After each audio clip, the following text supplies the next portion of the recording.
Hello Iten! Welcome back to my channel. Thank you for clicking this video. Matapos ang matagumpay na performances ng SB19 sa Lollapalooza, kaliwat kanan, ang pagiging featured nila, content at mention sa mga ilang social media platform, online tabloids at iba pa. Ito nga sa Japan na mention ng SB19 na sila'y National Group of the Philippines. Ayon sa isang Japanese online publication, syempre sa Japan.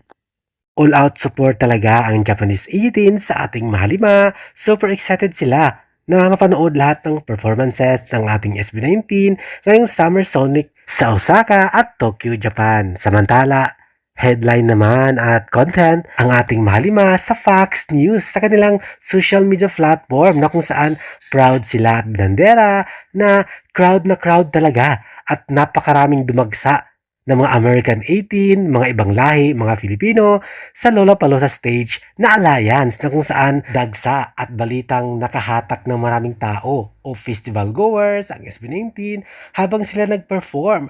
Kahit naglakad lamang ang mga tao sa may gilid, subalit huminto sila at lumapit habang nag-perform, habang nag-sing and dance ang ating mahalima.